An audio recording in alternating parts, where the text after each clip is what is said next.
नहीं हूँ, लेकिन आपने 16 महीने जेल, ए भाई स्टॉप, स्टॉप, तजे भी दर्द हुआ इस बात का, होना चाहिए।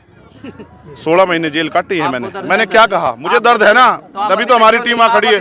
स्टॉप यार, ऐसे से बात करो ना, काहे को बेकार में वो कर रहे हो। जितने बड़े पत्रकार हो ना, तुम्हें पता है ना, ये इतनी आजादी नहीं देते किसी को दिमाग ठीक रखने की, लेकिन ये हमारी वजह से दिमाग, तुम्हारा दिमाग ठंडा रखे में, पता तुम्हें, वरना इतना ज्ञान नहीं बांटने देते हम किसी को। हम अपना काम कर रहे हैं ना जिम्मेदारी से। मैंने क्या कहा, स्टॉप, मुंह बंद रख, मैं क्वेश्चन कर रहा हूं, मुंह बंद रखना, क्वेश्चन तो करो। मैंने क्या कहा ना, क्वेश्चन हो गया ना खत्म, ये हम तय करेंगे ना, क्वेश्चन करेगा नहीं करेगा, पकड़ के ले जाओ साइड में।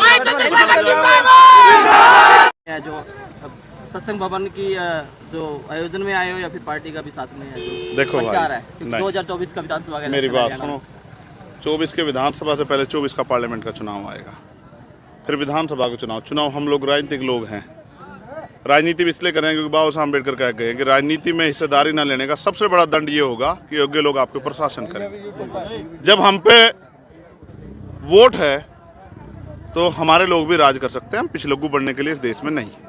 तो आज महाराज जी का जन्म दिवस था, उस जन्म दिवस के ऊपर मेरा महाराज जी से बड़ा प्यार है, मैं उनका जन्म दिवस सेलिब्रेट करने और सतगुरु रविदास जी महाराज से, भगवान वाल्मीकि महाराज से, गुरु नानक देव जी से प्रार्थना करने के लिए यहाँ आया कि सतगुरु जी उनको लंबी उम्र दे, और क्योंकि संतों का रहना समाज में जरूरी है, संत समाज को दिशा देते हैं, तो उनके जन्म दिवस पे और उनसे आशीर्वाद लेने के लिए मैं यहाँ आया। और क्योंकि समाज बड़े पैमाने पे इकट्ठा हुआ तो हमारी जिम्मेदारी भी थी कि समाज से बात रखें। मैंने समाज से यही अपील की है कि समाज लंबे समय से यहाँ दूसरों के पीछे खड़े होकर राजनीति कर रहा है, जबकि बाबा साहब ने वोट का अधिकार ताकतवर बनने के लिए दिया था। हम चुनाव में वोट देते हैं और फिर 5 साल पछताते हैं कि हमारा कुछ हुआ नहीं। ऐसे होते होते 70 साल बीत गए। अब तो हमारे लोगों को जागना चाहिए, मुट्ठी बन के, ताकत बना के, एकजुट होके। और अब तक उन्होंने ऐसे लोगों को मौका दिया जो उनकी मदद नहीं करते थे, उनकी लड़ाई लड़ते, अब काम करने वाले लोगों को भी उनको मौका देना चाहिए। मुझे विश्वास है हमारे भीम आर्मी के प्रदेश अध्यक्ष जी, भीम आर्मी के प्रभारी, आज़ाद समाज पार्टी के प्रभारी, हमारे राष्ट्रीय स्तर के नेता जो यहाँ रहते हैं, हमारे विधानसभा, जिला, मंडल, संभाग के जो नेता यहाँ रहते हैं, काम करते हैं, उनकी मेहनत से आज़ाद समाज पार्टी 2024 का लोकसभा चुनाव भी और 2024 का विधानसभा चुनाव भी, सभी विधानसभा बड़ी मजबूती से लड़ेगी। क्योंकि आजाद समाज क्योंकि अकेले चुनाव लड़ेगी या किसी के साथ गठबंधन? क्योंकि हमें ये भी देखना है कि किस किस विधानसभा तक हमारा काम कहाँ तक पहुँचा, वो हमें तभी पता लगेगा जब वोट की संख्या आज़ाद समाज पार्टी को मिलेगी। इसलिए हम अपने बलबूते चुनाव लड़ेंगे और बाकी अभी चुनाव में बहुत समय है। सर, ओबीसी जो ऑपोजिशन के 143 सांसद है, उनको जो मैंने उनको सुझाव दिया था कि भाजपा सरकार चाहती है कि विपक्ष ना रहे, जबकि बाबा साहब अम्बेडकर ने कहा कि सत्ता के साथ विपक्ष भी मजबूत होना चाहिए, जिससे सरकार तानाशाह ना हो।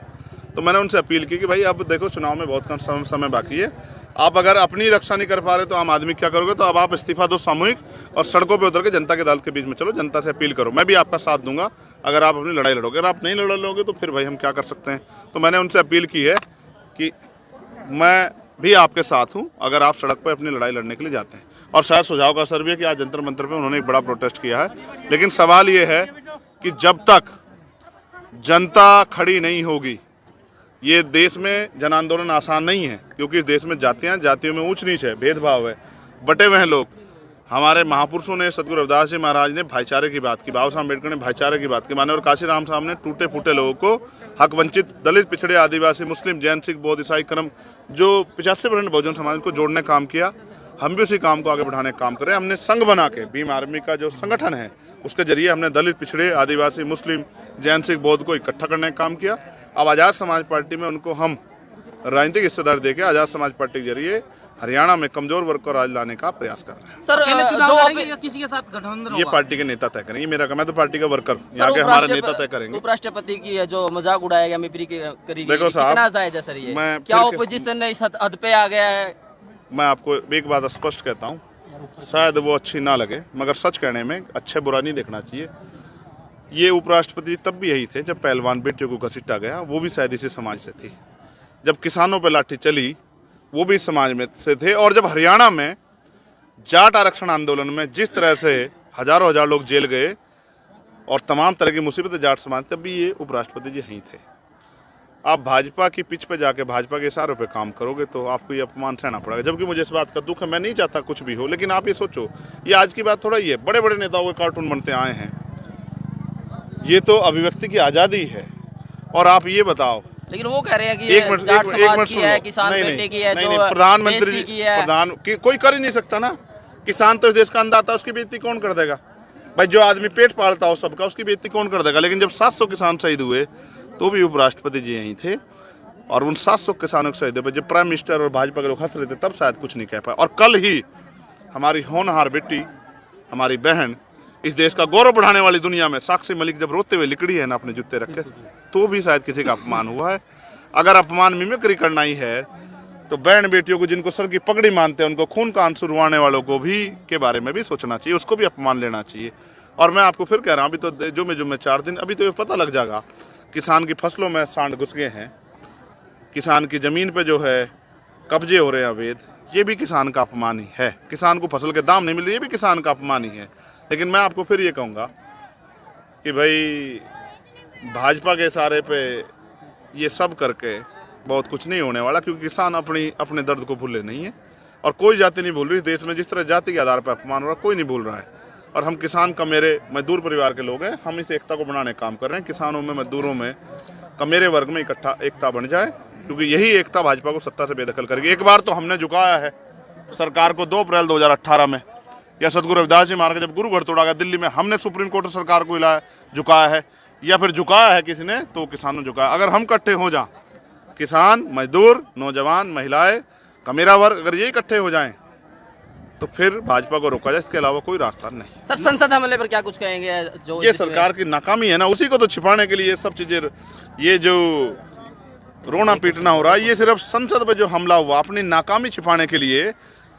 और ये इसलिए, आप एग्री करते हो सर किस बात से? जो स्टूडेंट्स अंदर गए हैं, उन्होंने अपना विरोध प्रदर्शन जो स्मोक बम करके देखो, विरोध प्रदर्शन के लिए बहुत सारी जगह हैं, ठीक है, मगर ये भी सच है कि सरकार सुन नहीं रही। लेकिन क्योंकि वहाँ पूरे देश को चलाने वाले लोग बैठे हैं, कोई बहुत बड़ी घटना, आप सोचो, वो बच्चे नहीं होते, कोई आतंकवादी होता तो क्या होता इस देश में? ये देश तो इमरजेंसी का शिकार हो जाता। वहाँ प्राइम मिनिस्टर भी रहते हैं, गृह मंत्री भी रहते हैं, फाइनेंस मिनिस्टर भी रहते हैं, बहुत सारे लोग रहते हैं, रक्षा मंत्री भी रहते हैं। बहुत बड़ी चूक है। सर, प्राइम मिनिस्टर को जवाब देना चाहिए था, गृह मंत्री को जवाब ना देने की बजाय आप ये जो पिछले दरवाजे से ये जो खेल खेलते हो ना, जाति का, धर्म का, जब आप ये किसान बेटियां बैठी हुई थी, पहलवान बेटा, तब क्या कह रहे थे यही भाजपा के लोग कि एक जाति का आंदोलन, जाटों का आंदोलन? जब आप क्या कह रहे थे कि ये जो है उसमें रेसलिंग फेडरेशन में अध्यक्ष बनने की लड़ाई है, तब भी जाट नहीं थे। तो मैं कहूँगा अब लोग समझदार हो गए हैं।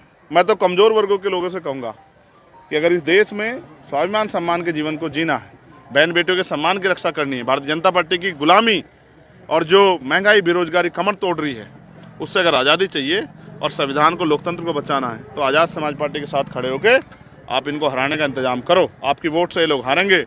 ये नोट देके आपकी वोट को खरीदना काम करें, इनकी नोट को लात मार के अपनी वोट की शक्ति से आज़ाद समाज पार्टी को ताकत दो हरियाणा में, और हरियाणा में किसी का अपमान नहीं होगा। सर कथित तौर पे बात चलती है कि भाई मेरी बात सुनो, एक और रावण है जो दलितों का और जो महिलाओं का जो नेता बात करते हैं, नेता माना जाता है, लेकिन डॉक्टर रितु सिंह है जो धरने में बैठी है दौलत राम कॉलेज के बाहर। सर ठीक है, आप अभी तक नहीं गए हैं शायद, जहाँ तक मुझे कि मेरे जात तो न्याय मिल जाएगा कि? लेकिन सर एक्सपेक्टेशन तो है सभी की सर एक्सपेक्टेशन तो है सर, क्या वो दलित होनी चाहिए ना? नहीं है सर? होनी चाहिए, तो आप अभी तक नहीं गए। जिग्नेश मेवानी ने भी अभी आपकी बात करी। एक मिनट तो सुन ले।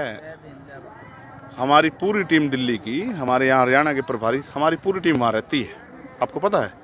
लेकिन आप ये बताओ, कल मैं हरियाणा, उत्तर प्रदेश में जहाँ 26 लोगों की जान गई है, उनके परिवार के लोग सड़कों पर रो रहे हैं, उनकी लड़ाई भी तो किसी को लड़नी पड़ेगी। वहाँ तो बहुत सारे साथी हमारे संघर्ष कर रहे हैं। कोई बड़ा संघर्ष होगा, कोई इस तरह की वो होगी तो मैं भी चला जाऊँगा। लेकिन आप मुझे बताओ कि आज जो इंतजाम हमें करना है आने वाले 5 सालों में हमारे लोग साथ अन्याय ना, उसके बारे में भी तो सोचना पड़ेगा। एक अकेला चंद्रशेखर कहाँ जाए?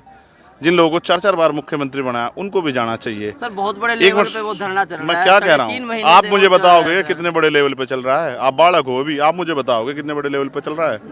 आपको अभी पता नहीं है। यहाँ किसानों ने 13-13 महीने धरने करे हैं, 700 किसानों की जान गई। धरने आपने देखे नहीं है? अभी हमें बहुत दिनों के धरना करते, आपने 16 महीने जेल काटी। आपने 16 महीने जेल, भाई स्टॉप। तो जब भी दर्द हुआ इस बात का, होना चाहिए।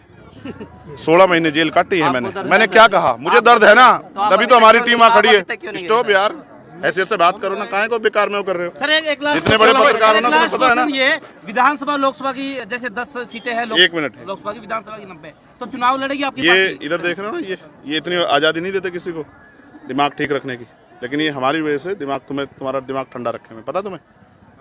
वरना इतना ज्ञान नहीं बांटने देते हम किसी को। हम अपना काम कर रहे हैं ना जिम्मेदारी ज्ञान से। नहीं बांटना, मैंने क्या कहा, क्वेश्चन कर रहा हूं स्टॉप, सर। मुंह बंद रख, मैं क्वेश्चन कर रहा मुंह हूँ, बंद रखना। क्वेश्चन तो करो। मैंने क्या कहा ना, क्वेश्चन हो गया ना खत्म। ये हम तय करेंगे ना, क्वेश्चन करेगा नहीं जाओगे करेगा, सर आप। पकड़ के ले जाओ साइड में। जाओगे।